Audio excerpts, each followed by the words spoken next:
back, before we get to it, make sure you like, comment, subscribe, and you always watch the full video. One of the biggest rats in Memphis has accepted his fate for his role in the murder of Memphis legend Young Dolph after apparently he ran out of people to snitch on. Quick pause because this might actually called quality act, but through the steps you'll see the opponent because finance the broad day shooting back in 2021. Law enforcement would let it be known within a week of his arrest. Before a deal was ever on the table, Korn made it clear he wanted to cooperate. And cooperate he did. He didn't just admit to his role, he was testifying on everybody. That should be crazy when nigga get the stitching before shit even really gets started, nigga. It's like, nigga, if you gonna fold this easily, what was the point of you even doing anything? People, fellas, if you, again, you know yourself better than anybody. Your mama, your daddy, your sisters, your brothers, your cousins, your friends, even your girlfriend, your boyfriend, whatever, whoever. You know yourself better than anybody does. Why are you lying? If you know, you know what you would do if you were put in whatever situation. If you know that you would snitch in this moment, tell that nigga no. If somebody wants to say, all right, you want to hang, you say your friends are bangers, right? You want to hang with your friends, but you don't actually want to do what they do. They will either accept you or cut you off. But tell them niggas no. When they like, hey, you trying to go slide? Nah, bro, I'm good. And they will know eventually it's either, again, cut this nigga off or don't ask this nigga to slide because they know you're not going to slide. Tell the nigga no. Stop trying to prove a point to somebody just to turn around and wash that nigga up with something that you accepted to do. Body involved. In 2024, Cornelius testified against the other shooter, Justin Johnson. He'd state Hernandez Govan approached him about carrying out the killing. Smith agreed to participate for money that was to be paid through Hernandez Govan. He and Justin drove to the bakery in a white Mercedes, spotting Dolph's Camel Corvette parked outside. They'd exit the vehicle, opening fire with a Glock and Draco. According to Dolph's autopsy report, he was hit a total of 22 times in the span of just a few seconds. His list of injuries would be paid. I ain't gonna lie. This shouldn't even been able to happen. Dolph being who you are, this shouldn't even been able to happen. One, this car should not have been parked. Top of the morning, Jeff. This car should not have been parked like this. Two, it should have been 3 or 4 bodyguards right here. You're in your hometown and a one of one rap car. Nobody else's car is wrapped like this. It's only his. Yes, it's a common car, it's a Corvette, but this rap, he's the only one with it. It should have been 3 or 4 guards right here, 3 or 4 black trucks, niggas surrounding this car. They should not have been able to just run up and just get him that easy. And Draco. According to Dolph's autopsy report, he was hit a total of 22 times in the span of just a few seconds. His list of injuries would be pages long. This is not Drake, this is Dolph. But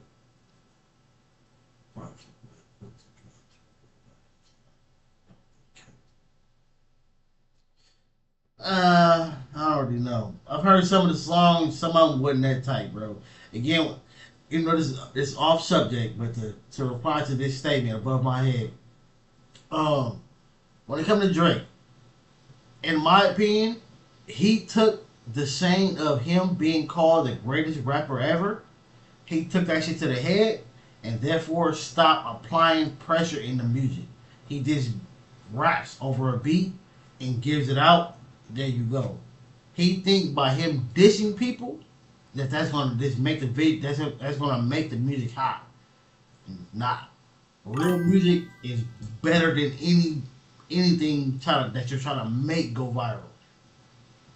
Yeah, but two of them wasn't supposed to be seriously out because he needed 3 to get out of the country.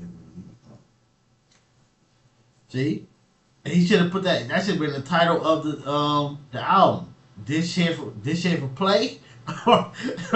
This is the end or some shit. You gotta let your fans know that, because the fans are taking that as real album, like real work that he really tried to like really put together. If you just did that shit just to get up out your album or up out of your contract, I understand that. Hey, let me get the fuck up out of this motherfucker. Hey, here you go something. But the fans are taking it as, nigga, this is real work. This is, you really went to the studio and really thought about this, and you came out with some bullshit. Just a few seconds. His list of injuries would be pages long, detailing gunshot wounds to his forehead, chin, neck, chest, arms, and back. And obviously a Glock is gonna hold a pistol caliber, but a Draco, even though it's a pistol, fires rifle rounds. These are the same rounds that comes out of a full-sized AK-47. These are 7.62. If you've seen something be hit by a 7.62, you can just imagine the damage that was done to Dolph. Hopefully this was a fast and painless death, but this man was hit all over, and they literally just destroyed him. Korn would later help this. Yeah, especially with how they ran up. They ran up and like, nigga, they probably was like this far away from him.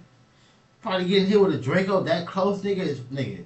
Before he probably got that one that ended everything, he for sure had to felt some of that shit before it was ended. That's fucked up, man. That's fucked up. I'm from LA. Dispose of evidence and clean down the getaway vehicle that was later recovered. He further testified he expected to be paid for his work and that Govan would be the one to deliver the money. $100,000 was the price on Young Dolph's head. $40,000 was Korn's take, but Cornelius would only receive a total of $800 in two separate payments. At one time he was sent $500, at another time he was sent $300. So idiot got finessed. Like people, fellas. I gotta say this because you know it's more men in street shit than it is women. That's saying there ain't no women doing shit, but it's more men. Fellas, if somebody wanna send you on a mission, make sure that nigga go with you.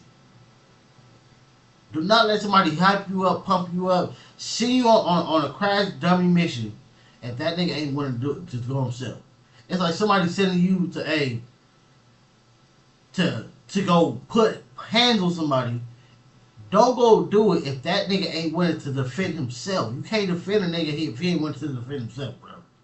So don't go slide for somebody if that nigga ain't willing to slide for himself. Like, that's crazy. Clearly times were tough for Young Dolph's ops, and keep this in mind, I don't think I've covered a case in which a bag has been put up on somebody, they got killed, and the shooters actually received the money. So for y'all young dumb motherfuckers out there that watch these videos and think, oh, we can... That's only in movies. That's only in movies, y'all. That's only in movies where... I mean, it probably be happening in real life, but them are ones that we don't hear about. Like how we end up hearing about, or see a documentary about a supposed hitman. That nigga was wiping people out for a very long time, and we never heard about it. But they are the real ones that know what they're doing. The other people don't know what the fuck they're doing. Go get 100K if we crash out real quick, but get away with it. I don't know anyone that's actually gotten the money. It seems to play out like once somebody gets spanked and then everything is going down, the case is hot and people are trying to figure it out. The dude that offered you the money in the beginning doesn't want shit to do with you and is trying to get as far away as he can because he knows everything is coming down. With Cornelius testifying and an overwhelming amount of evidence on top of that, Justin Johnson was sentenced to life in prison plus 35 years, just in case life wasn't enough. You know, maybe he like dies and comes back. They made sure he still got another 35 to do. The following year in 2025, Cornelius... That shit do be crazy when they do that, bro. Sometimes I'll be wondering, like, why they be adding so much time on somebody, but that be why. Cause what if it happened? Something happened, you get knocked unconscious, you go to the hospital. Oh, he's gone. Pop back. No, you still got time to do, nigga. You ain't going home. You did life. You gave us the life, but no, get your ass back in that cell. Would testify against Hernandez Govan, the man he claimed organized the hit and was supposed to pay the fee. See, at this point, Korn was working against everyone to secure himself an easy way out when it came to trial, but his plan would backfire. Even with Korn testifying, Hernandez Govan would still be found not guilty. Even with Korn saying Govan gave them the guns to be used, he'd still be found not guilty. His lawyer questioned the police investigation and the validity of cell phone communications between Govan and the shooters. They argued nothing in those communications directly incriminated Govan or tied him to the killing, and the jury agreed. Now at this point, Cornelius must have been shitting himself because he was willing to throw everyone under the bus to essentially save himself. He was willing to throw the shooter under the bus. He was willing to throw Hernandez Govan under the bus. Whoever he could tell on, he was gonna tell on to save himself, but the shit didn't work. Like, he tried to put Govan away for life in prison, and this motherfucker walks and starts doing Vlad TV interviews. Yeah. All right, here we go. Today we have Hernandez Govan. Ain't this the nigga that was I think he was right there in the video. I just reacted that it was with Charleston White and Adam 22 on No Jumper. I think that was him, or was that what's the name, Dad? That was either him or Queso's dad, one or the other. Who just was found not guilty by a Memphis jury of first-degree murder and conspiracy to commit first-degree murder for the killing of young Dolph. Today he joins us to do his first interview after the case. Hernandez, welcome to Vlad TV. Appreciate you for having me. Govan's lawyer even painted Korn in court as an unreliable witness who would say anything to try and get a lighter sentence. He'd point out how Cornelius originally said Yo Gotti's brother Big Jook was the one who hired him for the hit, but after he was arrested, his lawyer called Jook's lawyer and received somewhere between $38,000 to $50,000 in cash. Cornelius later testified he didn't know where the money came from. So understand what I just read to y'all. Cornelius had his lawyer reach out to Big Jook, Yo Gotti's brother, Big Jook's lawyer. They sent an undisclosed amount of money between $30,000 to $50-something thousand, which is essentially what he was supposed to be paid for the hit. So imagine you go and kill somebody. Yeah, you're the idiot. You should, nigga, do not contact that man. Do not receive or take no payment. No, nigga, you know what that's gonna look like. Nigga, it's either a bribe or your payment. And you're supposed to be paid $40K. And instead of getting that $40K, you get hit with 40 charges because now they got you for murder, they got you for the weapons, they got you for anything. And then dude that owes you the money gives it to your lawyer to fight the case. So now it ain't even about the money, it's about beating the case and you walking for free. So really you just did all this shit for nothing. Korn also would claim he heard Govan was working for the FBI, which made absolutely no sense as to why Korn would take a hit from him. Because if I think you work for the feds, why would I be willing to take a $100,000 hit, go kill someone for you, expect a 40K, and you not to tell on me? The whole shit just wasn't making sense. This is like a situation when a dumb motherfucker tries to outsmart people because he thinks he's smarter than what he is. With his testimony being picked apart, street niggas always get washed up by thinking you're smarter than law enforcement. You're not. Cornelius was out of options because he couldn't even snitch on Big Jook since they already killed him. So on May 15th, 2026, Cornelius Smith agreed to a plea deal to put an official end to the young Dolph murder case. Yes, sir.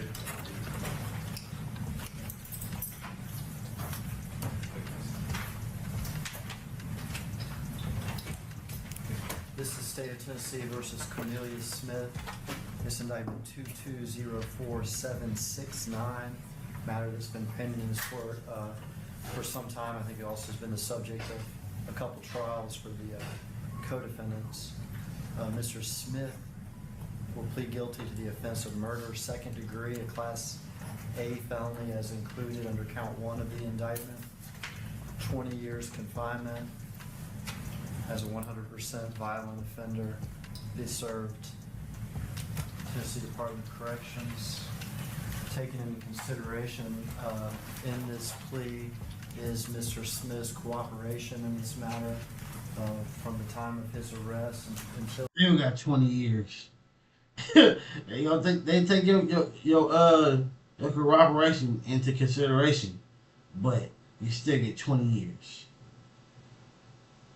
Now, Mr. Smith has cooperated fully in the prosecution, first of Justin Johnson, and then in another co-defendant. Taken in consideration is his truthful testimony in those cases. Corn would agree to serve 20 years in Tennessee State Prison at 100%. He'd receive credit for his time in jail, giving him about 4.5 years off his sentence. So in total, Corn has to serve 15 years and 7 months. And at 36 years old, that puts him at about 51 years old when he'll be released. It's hard to imagine he'll have an easy bit as he's made himself an enemy to everyone involved. Not only is he responsible for killing Dolph, he's responsible for putting away Dolph's other killer and attempting to put away another man who was found innocent. So it sounds like Watch yourself. You supposedly did the hit. You gonna have heat for that, and you try to tell on the nigga who sent you on, supposedly sent you on the hit. That's more heat. You're done. You're done. when he goes to prison, he could get stabbed from any direction Any- because he's made himself an enemy to everybody. Not even including just the people that were involved in the situation, but he's a stone cold rat. He killed someone, told on everybody, tried to take down as many people as he could to save himself some time. Essentially, he got a good deal in the case. He was given 20 years with credit, so he only has to serve 15 and a half. He got a good deal. Yeah. And You sure got to get a good one, because you could have still did 20 to life, or 25 to life, like with no chance of parole. So you still will come home, and especially with time, the laws get to changing. So that 15 might get you down to 10. everybody's gonna want to put him in the fucking ground, because not only are you responsible for taking out a Memphis legend, you're responsible for putting away his ops who have just as much money backing them. This is a crazy situation. I don't know how Tennessee State Prison works with PC, if he'll actually be kept away or if they're just gonna put him in the jungle and he's just gotta last. We know he's a killer. We know he's essentially bout the shit. But is he gonna be all of that in prison outnumbered? Because it's hard to imagine anyone is gonna rock behind him knowing that he cooperated. While Justin Johnson, the other shooter, he never snitched. From my understanding, he kept it solid and took the case to the chin. He's just never coming home, which, like, fuck him, you know? I'm a Dolph fan. I'm gonna be biased in this situation. Fuck him. But it is what it is. When And wasn't he on the internet talking ish anyway? you speak in prison politics, that rat shit doesn't slide. But again, this is important for the young dummies out there. This dude wasn't that young when he took this case, when he took this hit, I should say. He was in his 30s. He was just broke as fuck. And this is how people with money will play chess. They will use pawns. They will use expendable people. He's broke as fuck. He never had nothing. I'm gonna give him 40K. It's gonna change his fucking life. I'm not even gonna give him the 40K. I'm just gonna tell him I'll give him the 40K. And dang that shit over a nigga head. Like, look, bro, I got it. Go do this. Go throw your freedom away though. But this is what you can potentially get. Idiot. Because he's never had nothing and he knows this amount of money would change his life, he's willing to go and end someone else's life. And it's the same thing with y'all young people out there. Bro, fellas, again, before you let a nigga send you on a mission to throw away your life, have that nigga send you on a mission, nigga, to upgrade your life. Nigga, send me on a positive mission, nigga, a job, a career, like, nigga, something positive to where I can make some money. A business. Niggas be quick to call somebody to throw their life away, but don't call nobody for no real positive legal money opportunities though. That's why I be mine in the house, bro. I hop on YouTube, nigga, and I stay focused. $40,000 sounds rich to y'all, when in reality, $40,000 isn't shit. That's a monthly payment for some YouTubers. So if you really want to get on your grind, start doing what I'm doing. But if YouTube ain't your thing and you'd rather be a crash dummy, well, this is how it plays out. You take the hit, you do the hit, you get caught, your boy tells on you, you get life. Or you take the hit, you do the hit, you get caught, snitch on everybody, and still get 15 years in prison. I think being a YouTuber sounds a whole lot better than that. So, with that being said, y'all listen to these stories and get something out of them. Don't just listen to it because you want to hear about somebody getting killed and somebody getting sent away. These are real life stories. This shit is not a movie. It's entertainment for some of y'all, but don't be entertained, be educated. Take something away from this when these videos end. Otherwise, you'll find yourself in one of these situations. But hey, it's 1090 Jake. I'm rocking with y'all, y'all rocking with me. Hey, he's speaking facts because again, nigga, like, take it from a nigga who I've been to jail, I've been shot, I went to jail for strong robbery, bruh. It's not worth it. Trust me. I ain't making the money that Jake making and all these other YouTubers making, but a nigga ain't broke. A nigga ain't broke. I ain't been broke in a very long time. Like, if I want to go buy some more flowers right now, I can go buy. If I want to go get some new tattoos right now, I can go do that. If I want to go buy a new piece of jewelry, I can go buy it. Like, if I want to go drop a payment on a, even though I don't need it because my car already fucking high. But if I want to go drop a payment on another car, I can go do that. I'm not saying a nigga rich, because I'm for sure not. I'm still working a 9 to 5 right now. But a nigga got more than what a nigga got just standing on the block. Trust me, bro. People, leave the streets alone. It will never love you or give you the respect that you think that you deserve. Never. Never. Like, you get more respect, even though it might be fake, when you be at work and you put that nice smile on and people come in like, hey, how you doing? You got to give them your government name. You get more respect from that in that moment than you do on the block. More likely, because again, always remember, it's a big difference between your homies and your friends. They're two different things.